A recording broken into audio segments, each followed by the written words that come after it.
What's poppin', y'all? Welcome to Sporting Convos featuring Eddie and Mike. It's me, Mike, and I'm here with my guy. Eddie P at your service. We have a lot to talk about, and I also want to thank everybody for vibing with us doing this rebrand. We're going to come out with a new logo, new theme song, all that stuff. Just not right now because the brother's kind of busy at work right now. Did 126 hours 2 weeks ago. Bust around and did another 108 hours the last 2 weeks. But we cooking in that hood, so it's cool. It's going to be a long summer, though, for your boy. So don't expect too much content, but it's all leading to a better place. And you all will learn that over the next few months. But, again, what's happening, Eddie? Not a whole lot.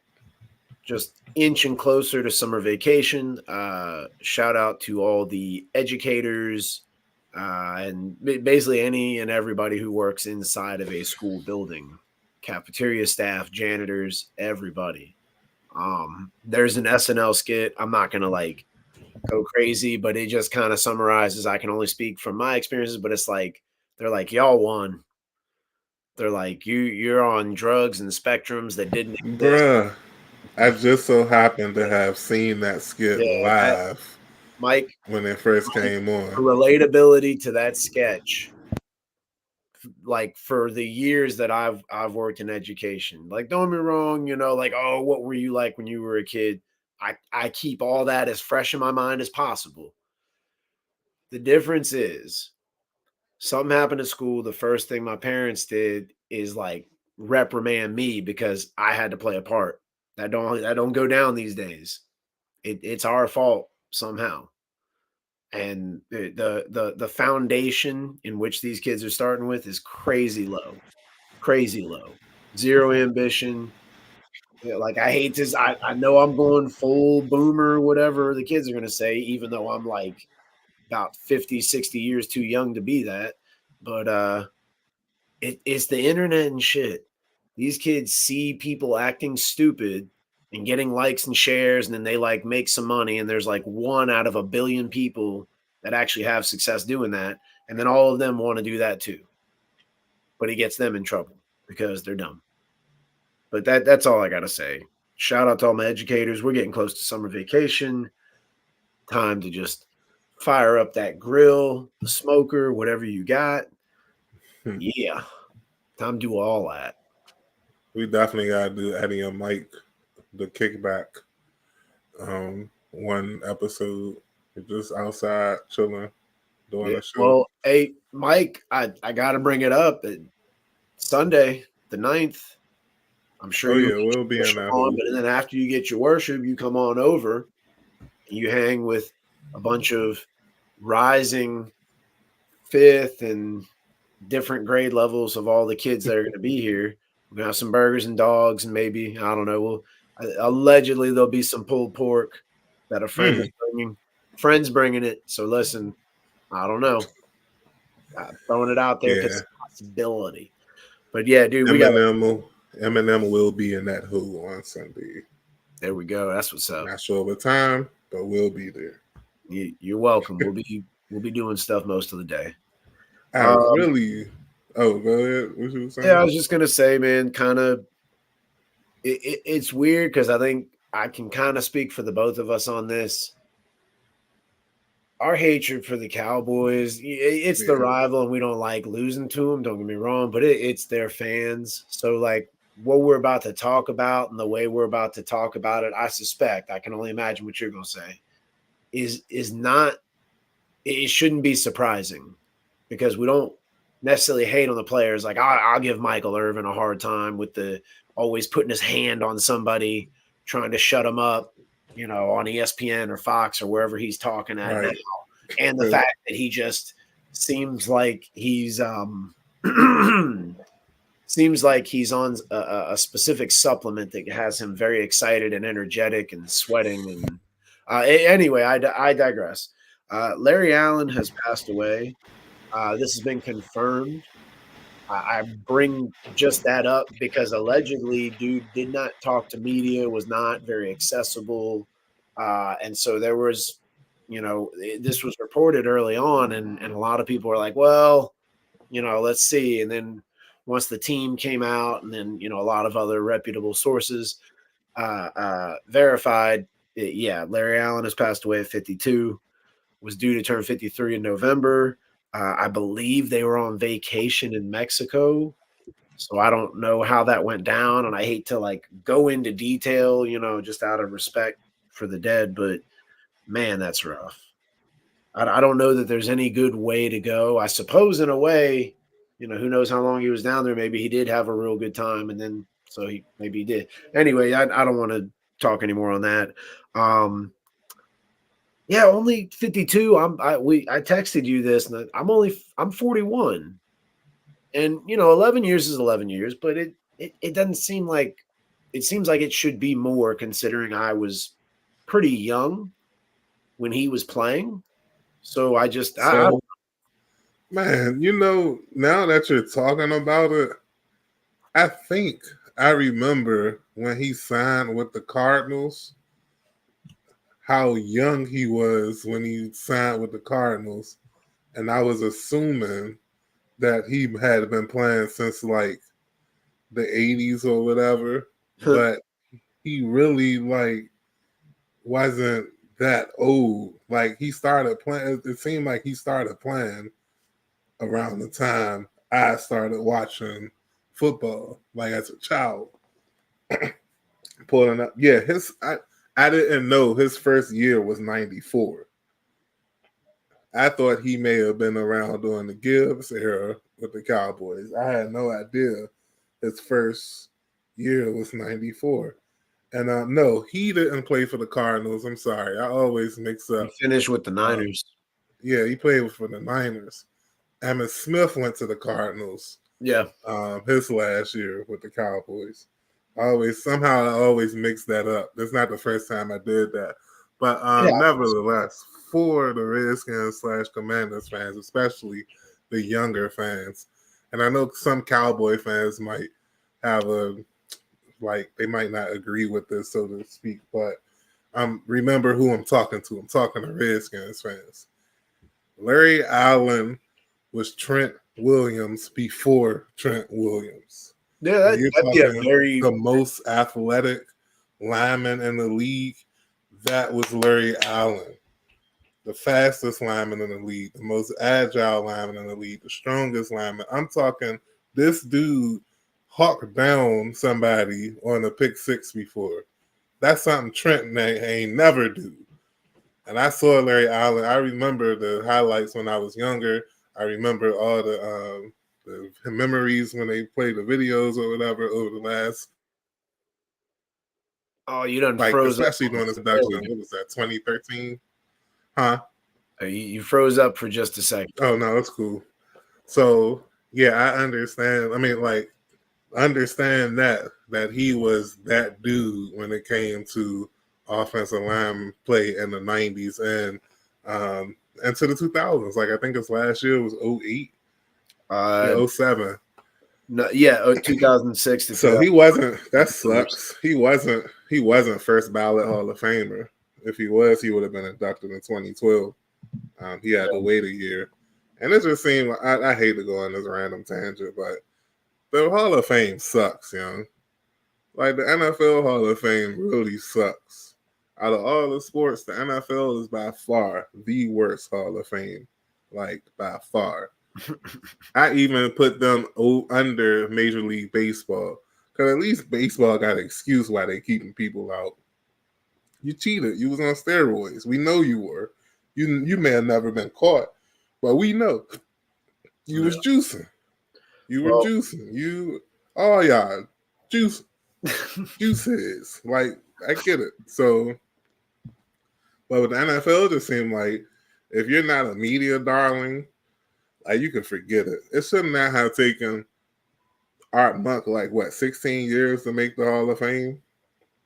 Yeah, he retired as the number one receiver of all time. recency Like, bias, I think, comes into play a lot because a lot of the people that are voting now, maybe those memories sorry, y'all. are again, maybe it's No, but what about, but hey, bro? What yeah, go about ahead. after 5 years after Monk retired? That was No, like I don't what? disagree about Art Monk. I'm just saying in general. I'm not Oh, saying it's a good excuse. I'm just saying maybe that's what it amounts to is not just hmm recency bias, but then the fact that Father Time's undefeated. So some of these writers that maybe were gonna vote him in or however it went down, they've aged out more or less. They retired, and now there's newer blood coming in, and then they're not, as up on the not like they know who he is and they'll look at stats, but they're not going to look at the fact that less games than are played now, teams threw the ball a lot less, defenses could just flat out mug you, like the whole way down. You were getting headhunted as well. There was no flags for any of that. So all of those things factor into the fact that he still put up numbers in spite of that. So that I think that should play a big point too, as well as lack of all of the other amenities and technology and things that they probably didn't have the training facilities that teams have now. They might have had the equivalent back then, but that's also sort of a kind of nothing burger because that's nobody's fault. You can't control that. But hey, let's get back to Larry Allen real quick. So, when I think of Larry Allen, I think of the Trent Williams thing is great for people who younger know who Trent Williams is, but don't know who Larry Allen is. That's a perfect way to put them. Not saying one was better than the other or anything like that, because I don't think they play exactly the same, but the build and the abilities that very similar. Um, it does seem like he maybe was on more Super Bowl teams other than just the one, but he was on the one. You mentioned, all decade. He's actually the 90s and the 2000s all decade team for both. He's on the NFL 100 anniversary team, 11-time Pro Bowl, second team All Pro in 95, 6-time first team All Pro from 96 to 01. So certainly a lot of accolades. I think Brian Mitchell put it best on some of those plays where who was he? Larry was a tackle, wasn't he? Yeah. No, he was a guard. Okay, so yeah. So on some of those plays where old Larry was pulling, right? Where some of those plays where he was pulling, business decisions were made. If he was out, a screen play maybe, quarterback scrambling, and you got old Larry getting on the good foot, moving quick, running downfield, coming at you, especially if you're a DB, like business decisions were absolutely made.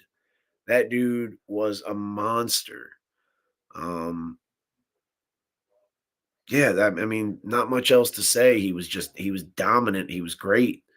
Uh, just kind of a somber moment, but we're like I mentioned, we're giving praise because this dude earned it. As Commanders, whatever, Redskins, whatever you want to call us, um as fans of our team, yeah, we don't like other teams because we're rooting against it, like you get all that. But in the Cowboys case, it's not just the ref, it's the fans.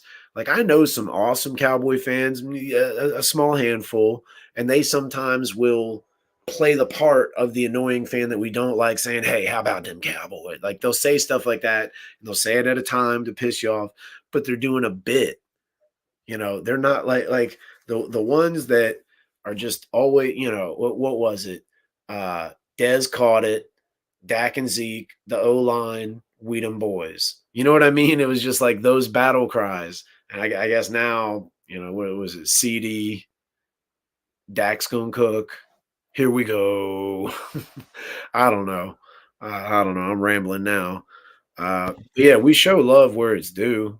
I would liken, in a way, even though this is a very early for the person I'm about to reference, the same way teams kind of fear um, Parsons on the Cowboys because they can move them all around and everything like that. You got to plan around him. Defenses had to plan for Larry Allen because he was just that good. He was that big. You would probably have to send two guys at him. Yeah, it was that rough out there. And again, the rules were, it was a lot more wild, wild west back then. Now they'll probably throw a flag on anything. I don't know. I feel like he'd be a kind of like a Rasheed Wallace, where he would get flagged and personal fouls like constantly.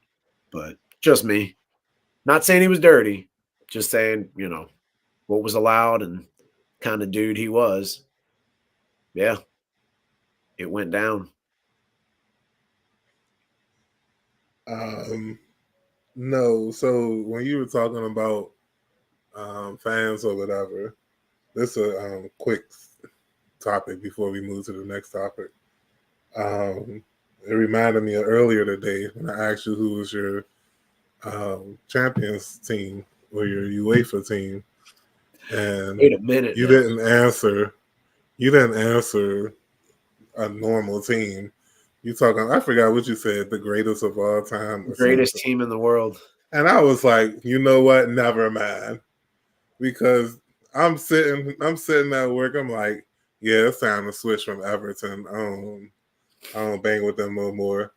I might go with Real Madrid, but let me see who Eddie team is.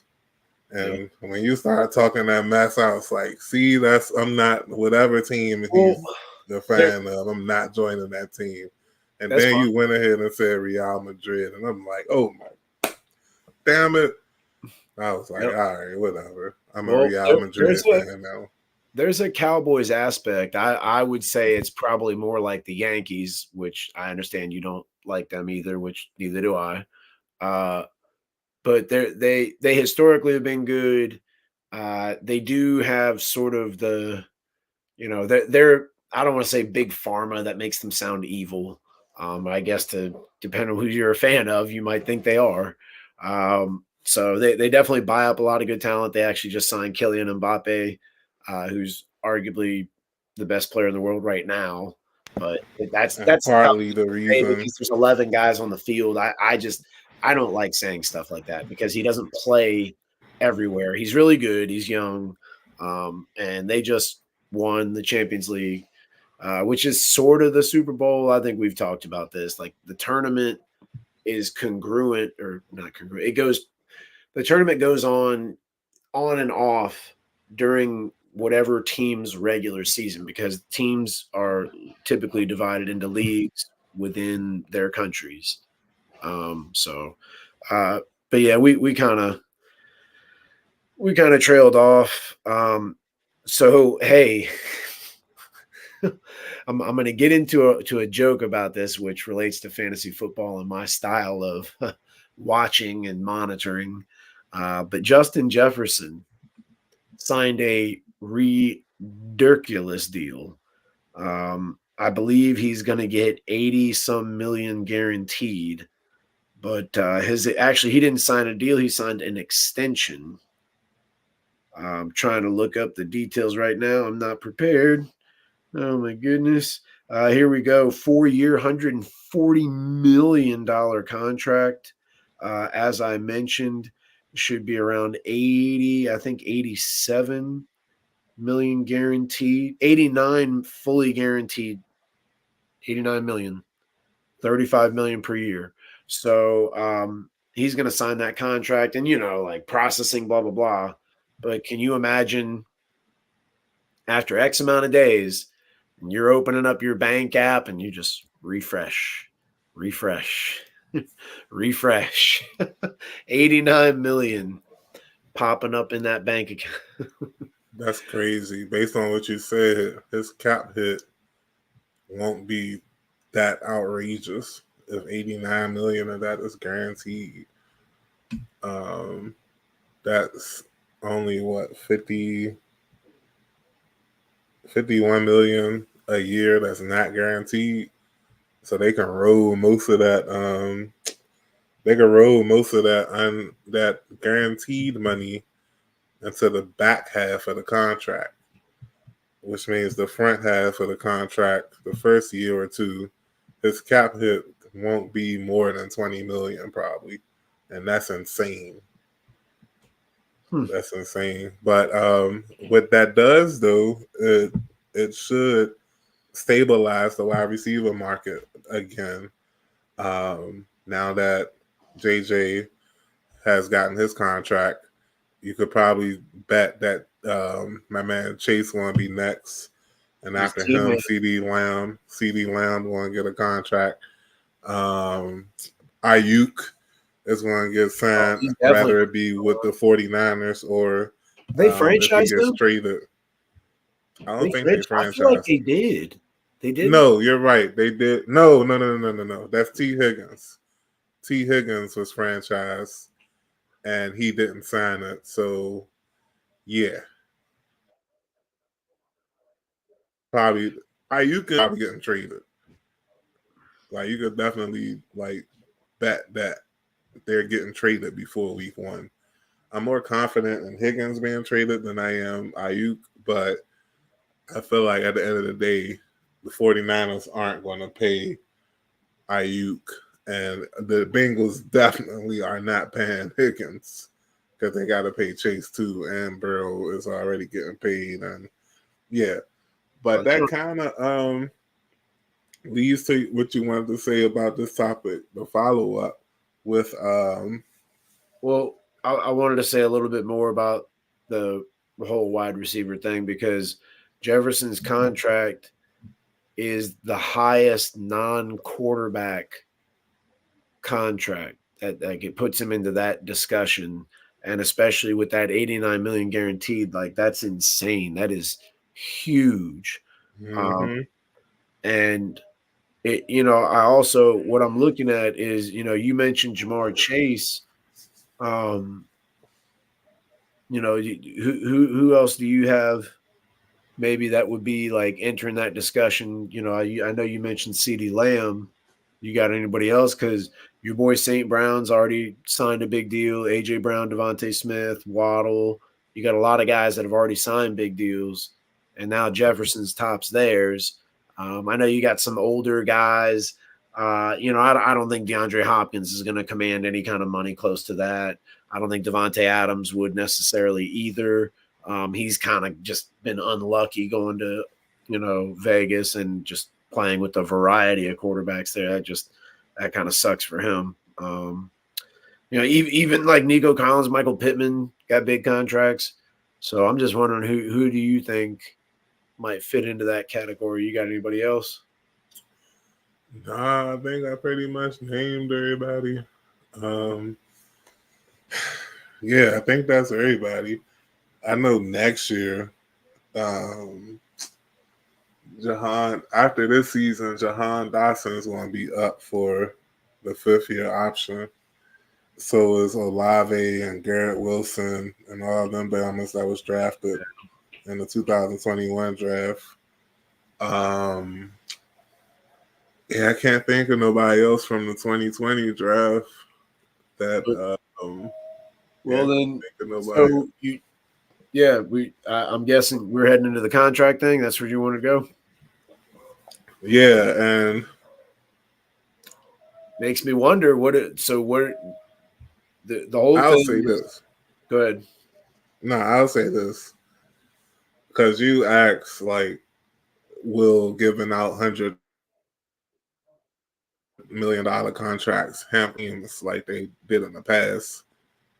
I'm gonna go with no, only because these capologists they know what they're doing. Like they straight up know what they're doing when it comes to manipulating that cap. And if you ever worked with money or data or numbers before, you kind of can manipulate them to do whatever you want them to do. Once you get a firm grasp of how the numbers work, we probably look at the NFL salary cap and like, man, what the heck is this? This is calculus. This is geometry. This is like, what the heck is going on? But they probably looking at that like we look at multiplication or addition. They probably look at a contract. They probably got the numbers in their head like, yeah, we give him 140 million, 89 guaranteed. We'll still be able to do A, B, and C without even looking at a piece of paper. They just know the stuff. Just like I know 6 times 6 is 35.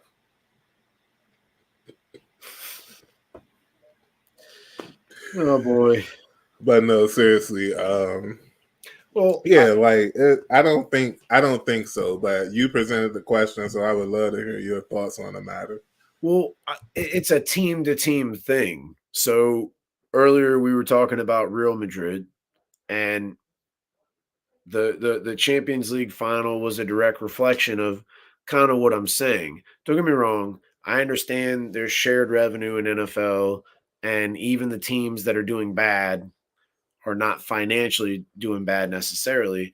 But think of like the Browns, right? And again, you reap what you sow. So like these teams are free to make their own choices. I'm not saying like don't that we should feel bad or something like that, but by doing so, you tend to hamper yourself. And I understand. Ugh, that was weird. I understand that part of this is like, yeah, you pay your Justin Jeffersons, your Aaron Donalds, et cetera. You pay those guys big time money, and then you're supposed to be really smart with how you draft and even free agency to a degree, because maybe you throw a little bit, of money at some other pieces that are complementary or what have you. And I understand that's the game, especially, get the good quarterback, rookie contract, build around them. Seahawks is a great example. Bengals to a degree because Burrow went to a Super Bowl, I believe, on a rookie contract. They didn't win, but still. So I get that, like that's sort of the formula that like that's the play. But some of these teams, I think of like the Saints a lot of times. And don't be wrong, they still had success because again, they drafted and they found guys, they did their due diligence.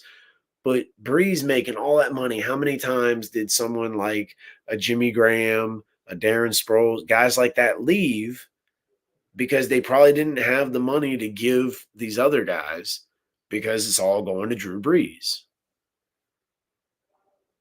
I'm just saying. I'm not mad at I anybody, by do the way, know. for taking those contracts. I just see, yes, the cap's going up, and yes, capologists and accountants and guys who are human calculators and the memes with all the numbers floating around. I get it. Uh, I just still, I think what's going to happen is you're going to Seahawks again. Yeah, they had that good run, but then what happened? They paid everybody, and then slowly but surely, everybody started jumping ship or retiring. I think most of them ended up leaving. Chancellor, that wasn't necessarily his choice. He was kind of forced out due to injury. Uh, but yeah, that's just my thoughts. I'm not anti. I feel like it's going to become such the norm that it'd be like Otto Porter getting the $100 million contract. Like I feel like a lot of people thought that was laughable. Like I know that's not the best example. I'm not saying he didn't earn it playing defense and everything else like that, but they really just did it to not lose him. He's a good player, but what did he do for Washington after he got that contract, and what has he done in the NBA in general since then? I mean, we got to think about that. Like you're paid that much money, that means like you're about to do the damn thing. And I look at Justin Jefferson as far superior in his career comparatively to Otto Porter. So I'm not throwing shade there. All I'm saying is they gave him all that money, and yeah, he's great. They don't got a quarterback that can really get him the ball. They got a rookie that they're going to be turning and handing the ball to Aaron Jones. They're going to be trying to ride that defense too. I mean, they'll throw to him some. They'll be quick throws, stuff like that. They'll try to get him involved because he's that good.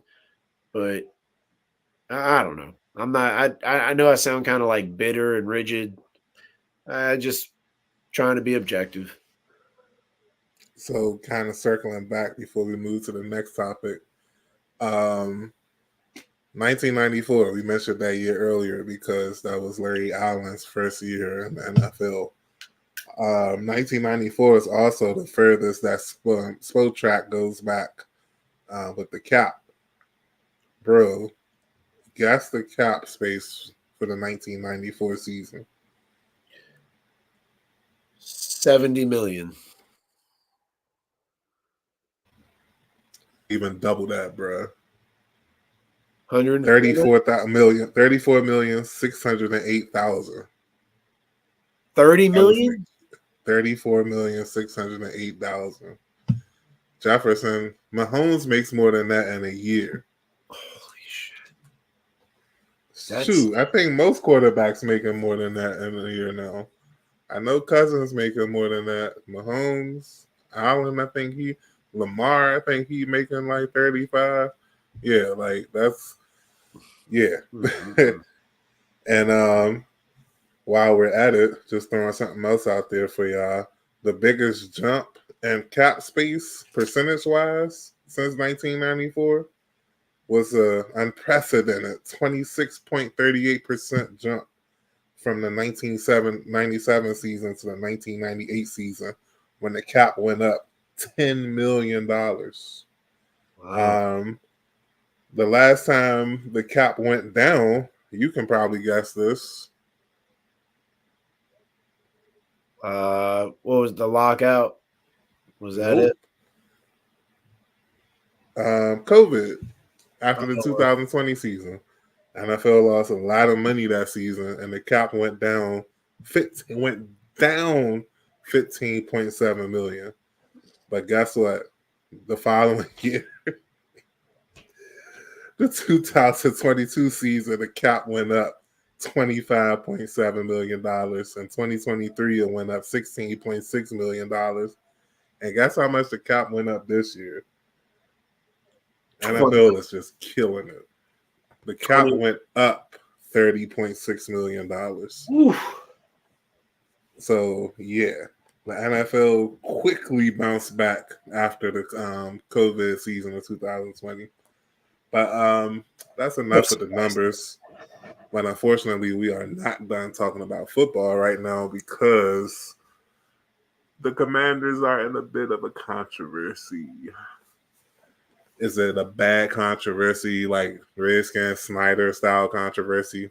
Nah, it's not that bad. I think if anything, they're trying to avoid that. Yeah, and it is bad for the people that the woman that's involved. Former Commanders kicker Brandon McManus is being sued by two women actually. It's being sued by two women as a result of a airplane ride with the Jacksonville Jaguars. So I'm not sure if this happened last season or year before last, but yeah, apparently the Jaguars had an airplane ride from Hill themselves, which made sexual assaults. And yeah, he's getting sued. He seems like the lead plaintiff, but the lead defendant, but they are not done with that case based on what I'm hearing. And I feel like at some point this summer, we're going to hear much, much more about that airplane ride, and it will rival WWE's / WWF's airplane ride from Hill. That this is a bunch of documentaries on. Like, it was crazy, a bunch of fighting, a bunch of drugs, alcohol, or whatever. It just seems like this Jaguars airplane ride is going to be pretty similar. And the only thing I got to say about the entire situation is kudos to the front office, man. Like, we all knew that he had to get cut immediately, and they did not wait long. I think the news released on Thursday, and he was out of here by the Monday morning. And that's just what good, well-ran public organizations, they're not public, they're private traded, but public, well-known, polarizing organizations, that's what they do. You come in with some nonsense, we can't be attached to that. You got to go. There's some kickers in the UFL that's cooking right now that we would love to bring in to try out. We would love to have you, but it seemed like you love to have something else much, much more. So, you got to go. Mike, you're playing a dangerous game there. You're playing a dangerous game. I'm not mad at the front office for acting quickly. I do think that this was sort of like this was going to happen. So I get it. But how's this going to look if somehow he's completely exonerated? Good for him. Good for him. That's great. But But Mike, can you imagine if somebody just made an allegation about you and then you lost your job and then you were exonerated? Now, I'm a I get it. You can take legal bro. action. I was I get about to all that. say, if somebody accused me of something I at get it. my job, I'm getting fired. No questions asked. Like, I'm out of there. Depending on the allegation, though. Like, if somebody I said, mean, man, hey, I it saw doesn't Big look Mike on good. the. And I don't mean to just say like it didn't happen. I'm not, I'm not capping for McManus. I do think this is a formality. I just think it's a dangerous game where it's just allegations. I don't think that's like a world we should necessarily be living in. But at the same time, you know, like you mentioned, it's not Snyder like, but given our history and everything else, we did kind of have to try to act fast. New regime too. This is the equivalent of like a new boss and somebody, you know, gets out of line a little bit and maybe they reprimand them a little harsher than normal, but it's because they're the new boss and they want everybody to know that they don't play. You keep the break room clean. I don't know why I said that.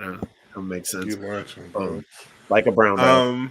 But But nah, like, I get it. I totally get it. You can't just be letting people go without evidence or whatever. But that's it again, like this release on Thursday, maybe the past owner or whatever does jump the gun and release them without doing some research.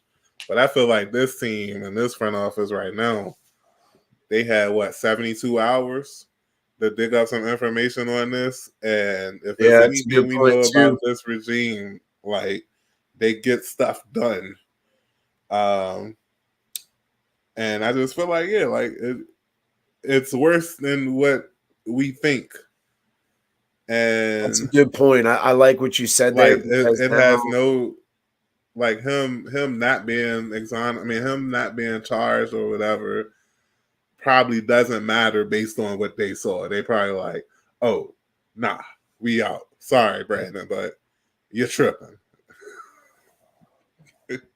yeah, that's a good point. It makes me wonder, not just like them themselves reaching out to people in the league, but I why not? You're that rich. Like hire some private investigators, and then who knows? So that's a good point. That's excuse me. That's a really good point. I didn't necessarily think of that. All I'm saying is like this is gonna be like played out in court, and then we find out, and it kind of reminds me of who is this?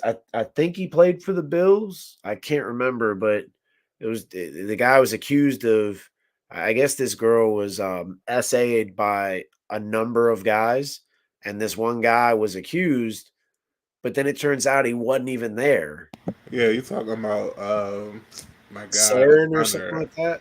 I forgot his name. The He was a linebacker. vicious punter too. No, he A was a punter. punter. Yeah. Well, there's that one, and then think about. I swear to God, I feel like, and it's sad that it's happened this many times, but the like 2 or 3 different times, insert high school football stud, linebacker, running back, whatever. Some girl says he did this to her. He raped me. He did this. He did that, and that dude goes to jail, misses out on their scholarship. Come to find out that girl made it up. Again, I am so not trying to say that these two airlines didn't do this. It's a terrible allegation. And the fact there's two of them, I do think, granted, it's not like Deshaun Watson where there's like 30 some women or whatever. But I do think in similar train of thought where like there's smoke, there's fire. And in this case, there's two. It's not just one person. This is two, I guess, two different women, obviously, not the same person complaining twice. That would sound dumb. But what I mean is like if he did this to one woman and then like later in the flight or something, do you know what I mean? as like a pattern of behavior instead. Like, I don't know if he tried to do both of them at the same time. I know that sounds weird too. Well, not weird, but like there's two of them. I feel like they could have jumped him, but I don't know. Maybe he kicked him. Yeah, I don't know. You betcha. But yeah, like it's just something that needed to be done for this team and this new regime. They gotta, yeah. Um, and like I said, there's kickers in the UFL that's kind of killing it right now. So they will be able to What's up with find. kickers too, man? I'm sorry to cut you off, but that just got me to thinking because remember, what's his name, Vanderjack? That dude would always get wasted, and that's how he had that one the viral moment when he's like making fun of Peyton Manning. Apparently, that dude has just stayed wasted. There was the dude that played for the Giants and the Steelers. Can't remember his name, but I talked about him on this show. He was a real piece of work. He had to like the team knew that when they went to away games and stayed at a hotel, his family had a separate hotel room from him because he would get wasted and get into an argument with his wife. And it just was wild that like, oh yeah, that's what he does. He's just smacking his wife around. She probably didn't listen or something, blah blah blah. Like it's just wild. Um I know there's more, but just the idea these kickers are out here wiling out like that. And speaking of that too, I former punter kicker, you see your boy Pat McAfee? He's showing women a great deal of respect. Yeah, I usually watch There's one Raw bitch in on Monday. Indiana. Yeah, I mean, he I basically usually called. watch Raw on Monday nights. He's the commentator on there Did he with get confused Michael on which show Cole. he was on? Was that maybe what it was? I, He thought he man's was. been wilding. The man's been wilding for the last couple of weeks. I'm not surprised he said what he said, but man, like, I was like, oh, that's horrible, bro. Like, because usually people take something out of context. That headline right there. Oh, there's Nick. He really did call her one, man. And I meant that in the good oh, way.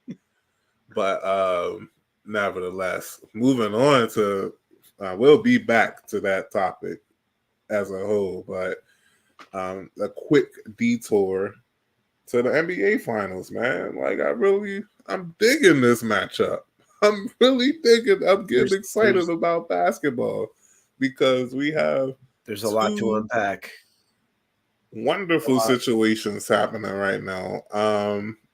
As you know, I'm sure you all are aware by now, the Mavericks and the Celtics, they are going at it for a Larry O'Brien trophy in the 2024 NBA Finals that start on Thursday at June 6th. Yeah, June 6th, Thursday, the NBA Finals are starting, and we have a good matchup. Like I said, we have a team and the Celtics. That's a very well-built team from top to bottom. I'm talking from Tatum all the way down to, I can't think of their bench player, but let's just say Derek White. He's probably like the sixth or seventh person on their team. And you got Jaylen Brown, you got Porzingis. Trying to think of some other players from Boston. Oh, my man Al Horford, even though he spared the Wizards. Did you mention Drew Holiday? Oh, I can't how can I forget about one of my favorite defensive players in the league ever, probably, Drew Holiday. They're loaded. Like I said, the Celtics are loaded. But bro, something special brewing in Dallas, man. You got Goku and Vegeta down there tearing stuff up, man. like Luka and Kyrie, they are doing some pretty special stuff right now, man. It's like they really are taking turns with these teams. But against a total team like the Celtics, bro, I honestly can't tell y'all right now which way I'm leaning. I could make a case for either squad. Well, what I'll do is I'll throw some more ingredients and seasoning into the pot. So for starters, don't know if people remember, but Kyrie played in Boston for a brief moment or two. Lord, I forgot about that. My goodness. I've So been thinking about it, but I forgot to mention it. Kyrie returning to Boston. I'm sure the fans will greet him with the loveliest of serenades. I'm sure. And then I guess, and people forget this because he came from Dallas to Washington and then now ended up with Boston. But Porzingis, he was in Dallas, and I think there's a little bit of sort of European type of bad blood between him and Luca. So there's that. We'll see how all these things play out once they get there. Uh, you mentioned a lot of the Boston players, the Al Horfords, obviously Tatum and Brown. People aren't going to forget them. But then Derek White. Derek White has been a key piece. I definitely, on paper, Boston is the better team, I think. But here's my problem, and they do also have finals experience, not the whole team, but a good portion of the team. And I think with the Drew Holiday, who has a championship, Al Horford, who's a vet, they have depth. But I think Mazzola being, I think, the youngest coach to coach in the finals, if I'm not mistaken, 35. I think he's the youngest. I think that's going to play a part because he wasn't the coach when what was it, Udoka? Was he the coach when they were in the finals and lost to Golden State? I think he I'm was. not. Dude, you talking about the Rockets coach, right? He's the Rockets coach now. Yeah. So I'm going to look that up while I'm still talking. But No, I got you. on paper, you'd think that Boston is the team, but the way I look at it, Yeah, he was with the Celtics when they went. when they went to the finals the first time around. Yeah. Okay, Yeah. so then Mazzola doesn't have any finals experience as a coach. We'll see if that plays a factor. Jason Kidd, I get it, great player and everything, but a little new for him as a coach, a little different. So we'll see how that works. The thing I really look at though is the Eastern Conference. I'd say I can't remember if it was game 2 or game 3. I'd say almost all of the games minus 2 or 3. The Pacers were in it, especially game 1, especially where the Celtics got like a quick 7 buckets or 7 points in 10 seconds or less. So the Mavericks might not be as easy to come back on is what I'm getting at. I was trying to word it a little more eloquently, be fancy and everything. But yeah, I just see the Celtics as they were behind a lot of those games in the Eastern Conference. They came back great. I don't know that it'd be the same if they allow, especially you let Luka get hot, you let Kyrie get hot, and with the way that fan base can be treating him and his handles and his ability to make you look foolish. I mean, don't be wrong, Luka will make you look foolish, but that's him kind of backing you down, and then hitting the mid range, or him driving the lane. Good and well he makes like Arnold type noises. There's no way he I does. mean, I say, The chopper, get down, good and well. But yeah, let Kyrie start getting in his bag, as the kids say, and start getting you kind of hopping around because of how good his handles are. It'd be over, and especially now, he kind of seems really focused. I talked about him last episode. Just the maturity, the willingness to make more passes and get people involved instead of it just being, hey, it's time for Uncle Drew to put up about a straight 30, 40 piece. And then you look at the additions, like I mentioned in previous episodes as well. PJ Washington and Daniel Gafford are perfect for that team. I'm not sure what the status is on his health, because I think he got whacked in the head again in game 7 or whatever it was. Oh, Lively. Yeah. So he came back. He came back. Yeah, but that was the first time. But then after he came back, he got hit again. I don't know if I can't remember. When in game 5, I think so. he got hit in game 4. And he Missed the fell. rest of that game. And he missed. Got hit in game 5. No, I'm sorry. He got hit in game 3. Missed game 4. Yeah. Came back in game 5. Got hit in the head. Yeah. And got hit in the head again in game 5. I believe so. So, but I mean, It's gonna be the first NBA player with a helmet, man. There was a guy who played in the league with a helmet. Played for the I think Celtics and Rockets. I'm not kidding. Like the late '80s and the early '90s. I'm not kidding. You guys. I thought he had his name, but it happened. You guys can look it up.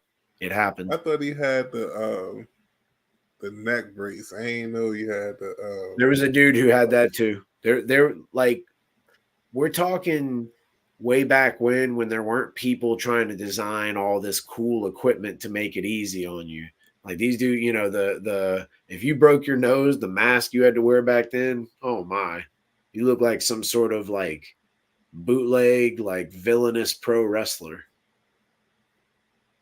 And it's just like a big thing of rubber with two holes here and then one in the mouth. So pause. Yeah, but I think the final should absolutely be exciting. I think the match, you know, I don't want to root for Dallas being a DC guy, but I like Luka, man. I like his game. I think he's just really good. I think he is only getting better at driving the lane and dropping it off to Daniel Gafford. You know, we'll see with the matchup against Porzingis. You know, obviously he's not going to be able to do that because Porzingis is so tall. But then Porzingis also has been known to get hurt often, and he's coming back from injury. But I do think that adds a different dimension with him there because he also can step out and hit the three. Gafford can't do that, so that would present problems. And then, you know, Horford can hit the three as well. So now you got two big guys that can run the floor, that can rebound, can get you points inside. You know, they can set screens and roll to the basket, but they can also hit threes. All right. So I ain't trying to rush the end of the show, but we got about 5 minutes left. Everybody's been talking about this since Sunday. Yes, since yesterday. Wow, that was only yesterday? Man, y'all been talking about this so much since yesterday. Yeah. The Sky versus the Dream. No, Fever. The Sky versus the Indiana Fever. And if you all been following WNBA a little bit, you would know that that's Caitlin Clark's team versus Angel Reese's team. Bro, sometime I think, let's say the second half. I don't remember what part, if it was the third or fourth quarter. There was a player for the Sky. I heard her name all freaking day. I can't remember it now. I believe it's Kennedy Carter. Something like that. I think it's Kennedy, not Kennedy, but like so and then a D. Whatever her name is, she had a very flagrant foul on Caitlin Clark yesterday. And it's just been take after take after take after take after take. There's literally nothing that I could say about this that hasn't been said already. So I'm just going to say this. Y'all love to create controversy out of the most minute things. The only thing that should have happened yesterday was Caitlin Clark get a little bit physical on the other end. Kennedy, whatever, retaliates with a hard foul. Again, it was a very Bush League type hard foul. Like, she really did the most on the foul. But a hard foul nonetheless. It should have ended like that. But we got people talking about race stuff. We got people talking about who brought eyes to the league. We got people talking about Caitlin Clark herself being a dirty player. We got people talking about Shinity not being the most attractive woman. I'm like, what? That has nothing to do with anything. What are we talking about here, young? Like, is this what the WNBA is going to bring? Like, is this what the WNBA is going to bring? Is it going to bring a whole bunch of y'all talking about nonsense instead of these women balling? Because I honestly, I almost made a Facebook post earlier today saying that y'all ruining sports talk, man. And I ain't even talking about just the Caitlin Clark, Angel Reese, Shinity incident. We're talking about in general, young. Like, we are not talking about sports the way we used to talk about sports when I was younger, bro.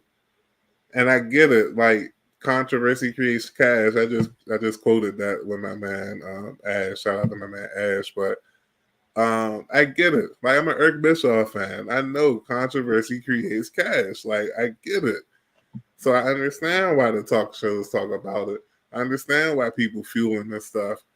But me being a sports head that don't like drama, I'm just like, bro, like, get over it. Like, can we just get back to ball? But y'all don't want to talk about ball. Y'all want to talk about race stuff and people being mean and just dumb stuff, man, instead of actual ball. No, because that's what they said about Caitlin Clark, that she dirty, she mean, or whatever. And she could be. But it's basketball. Like, what are we doing here, man? Like,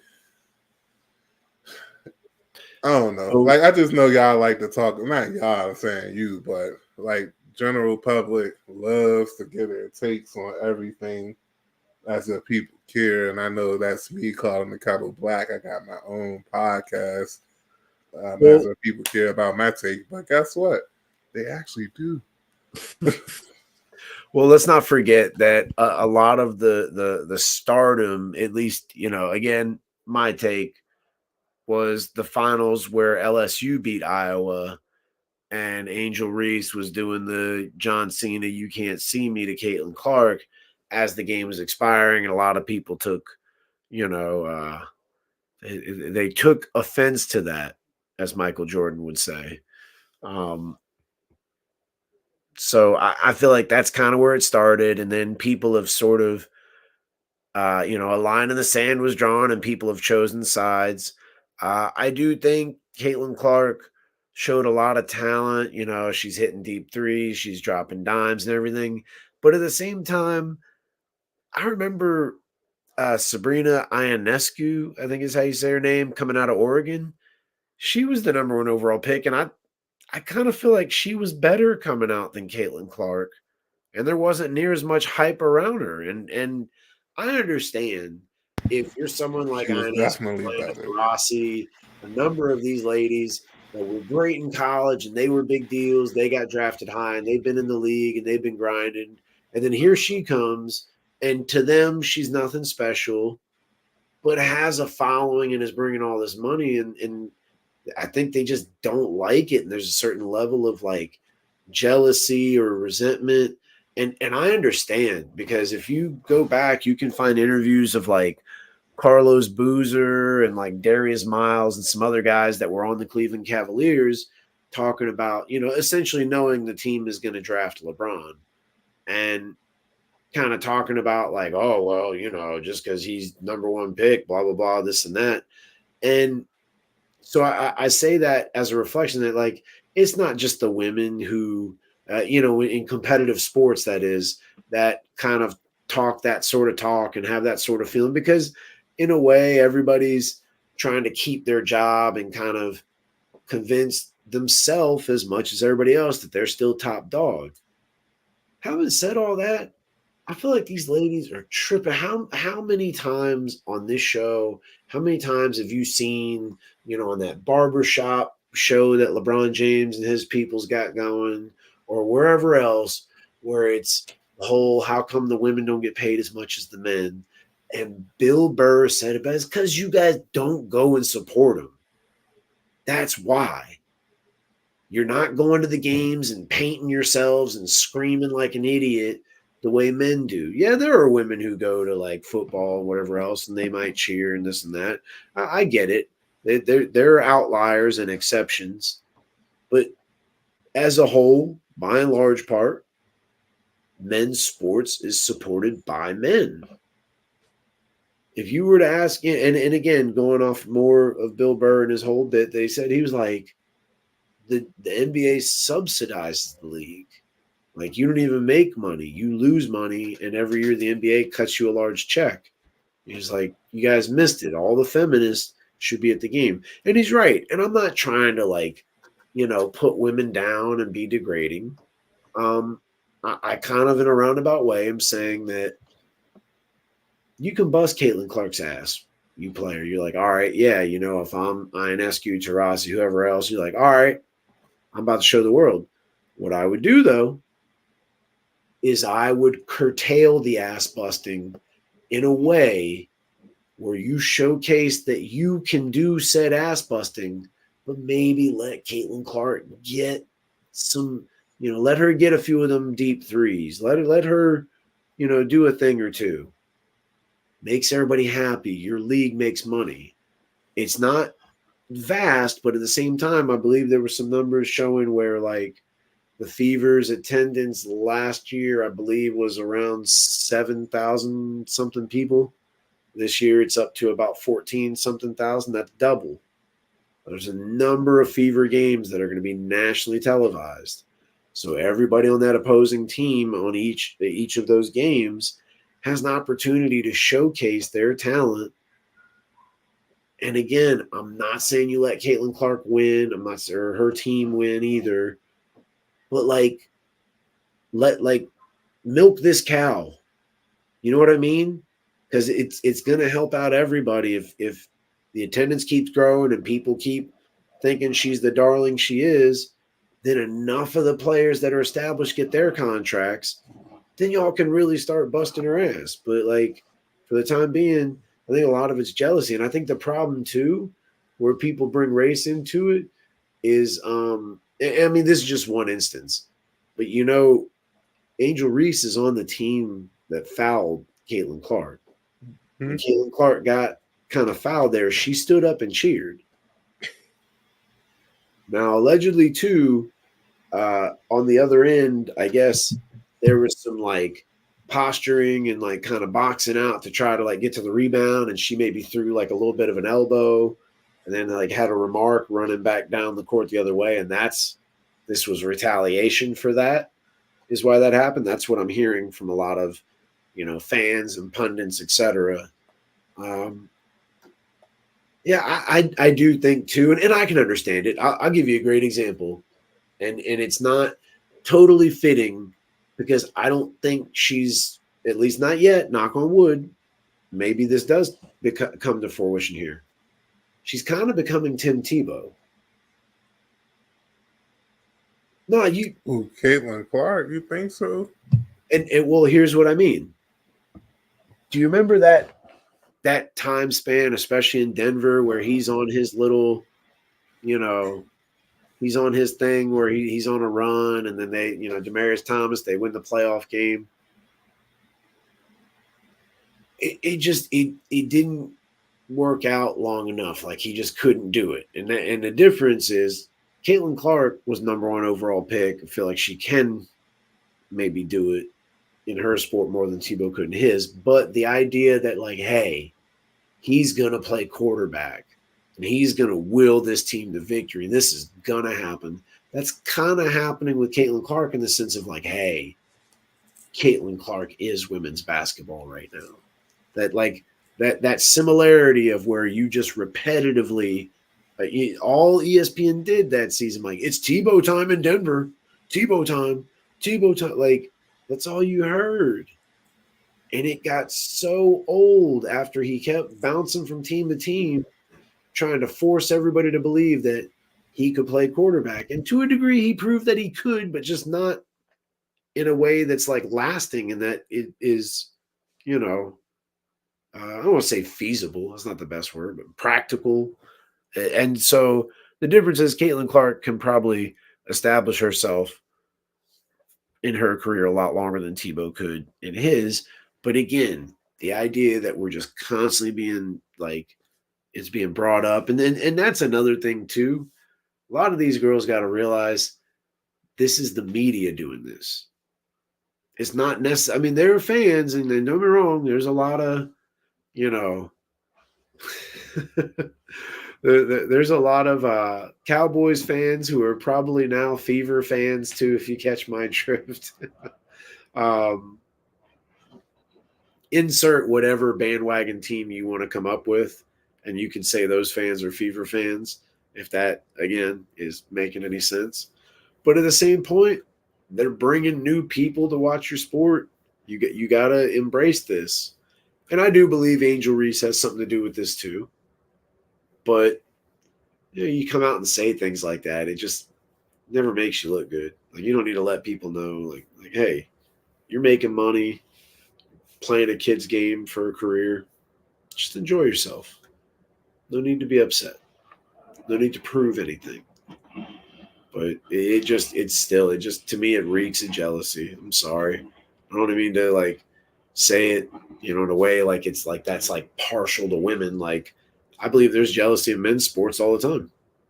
I kind of feel like your boy Brady. I feel like he not jealous, but like wanted Garoppolo gone. Garoppolo's gone. You know what I mean? You're muted.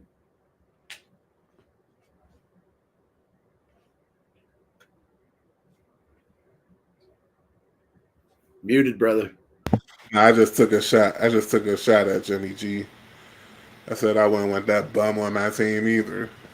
Get his butt up out of here. But last topic. I could have ended the show right then and there, but these Mamas definitely deserve some praise. My Nats, man. The Nationals, bruh. Went to Atlanta last week. Got them up out of there 3 out of 4 games. We did struggle a little bit with the A's after that. But we had a 3-game, or was it 4-game? Who did we play next? Did we play the Twins this weekend? Was it them? I think we did, and then we played the Guardians, I believe. No, we played the Guardians after the A's, I think. So, nevertheless, what I'm trying to say is that the Nationals, they doing the thing, bro. Well, not today. They lost 8-7 to the Mets, who are having a week, by the way. Not in a good way. The Mets are their starting pitcher called the team, or their relief pitcher or somebody called the team trash.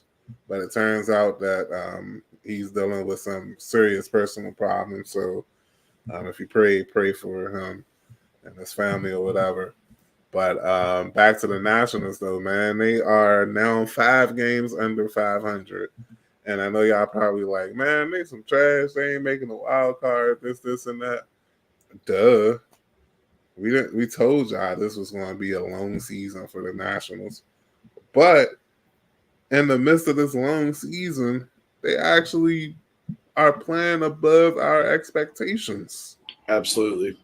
5 games under 500, hovering around the All-Star break. I think we're about 4 weeks away from the All-Star break. I didn't expect them to win 40 games before the All-Star break.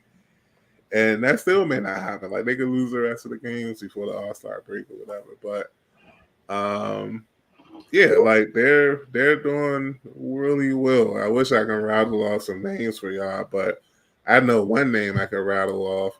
Didn't Patrick Corbin start today? Nah, Mackenzie Gore started today. So you seem like we lose every game that Corbin starts. So Corbin has not been great for us.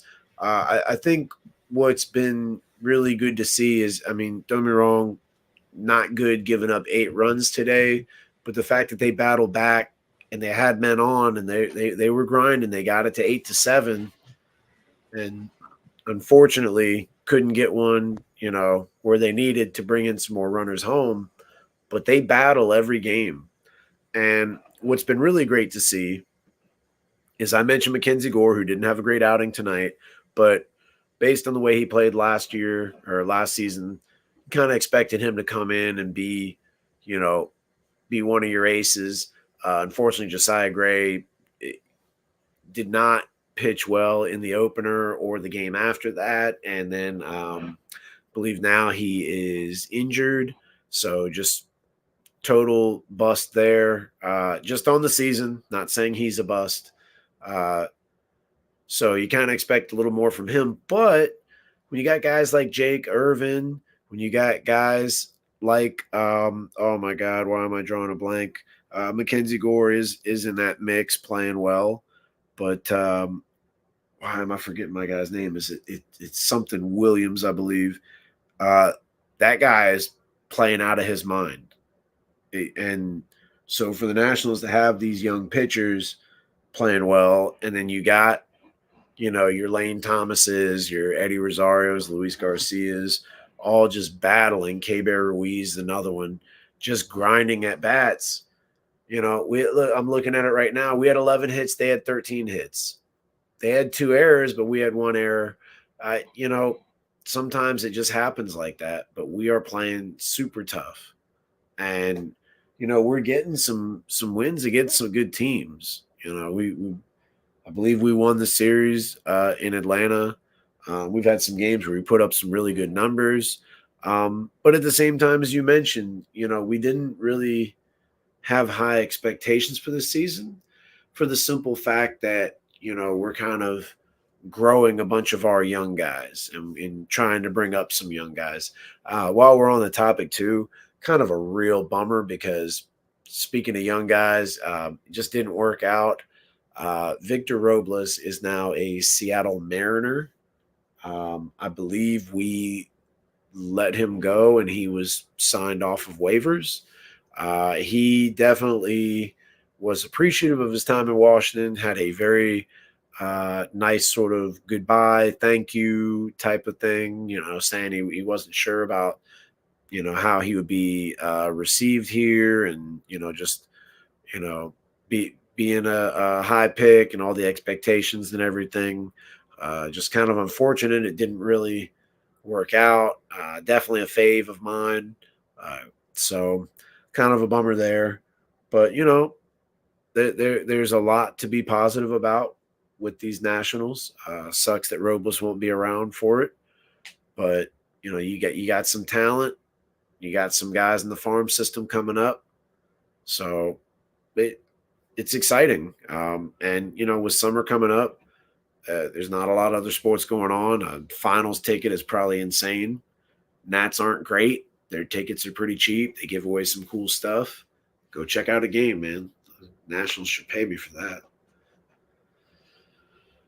Yeah, and they had a jersey giveaway on this weekend. I believe the first jersey was a soccer jersey. Yeah, they're doing soccer, then football. Yeah, and then the last 2 are football and hockey.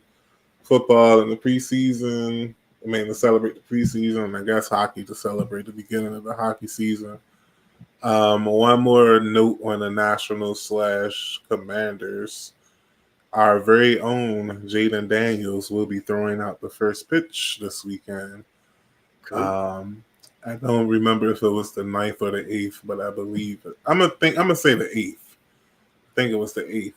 But yeah, it'll be versus the Braves, who's coming to DC for a 4-game series, and it might be on some get back. Could be ugly, but we'll talk about that next show. Until then, it's been good chilling with y'all, catching up on some things. I know we were super light on the Commanders talk this week, but ain't nothing really happened. OTAs are in 2 weeks. Mandatory OTAs are in 2 weeks, so we'll have plenty to talk about soon with the Commanders. And we can always make up stuff. We can talk about current Commanders, past Commanders, future Commanders. I saw a tweet that asked what was the worst DC coach in history, and Jim Zorn was on the picture. I mean, like, it was a picture of Jim Zorn coaching. I feel like that's the leader in the clubhouse. Maybe we'll talk about that this summer. But yeah, bro, I am cooked. Y'all probably seen me yawning the entire episode, but we're going to bounce up out of here. We went way over time this week, but it is what it is, man. No big deal. Sometimes you got to go overtime. My wife probably hates me, but she'll live. Sorry, And with Marty. that being said, we're going to bounce up out of here. I'll let y'all know this next episode. Sorry. Maybe next week. And maybe week after next. I don't know. It's the summertime. We chilling, bro. Summertime. Hit that Will Smith. Oh, yeah. Catch me on the Classified. Commanders are Classified. Actually,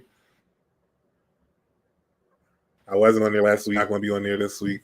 But Ellie held it down for both Eric and I. And yeah. And like, for real, that's it. I got to edit this and get it up and pause. And yeah. All right. Well, that's all, folks. What kind of ending? Bro, you said get it up, pause. Took me a second to figure that out. So I'm all right, I don't know what I'm supposed to say to that. Peace out, yo. We're going to holler at y'all.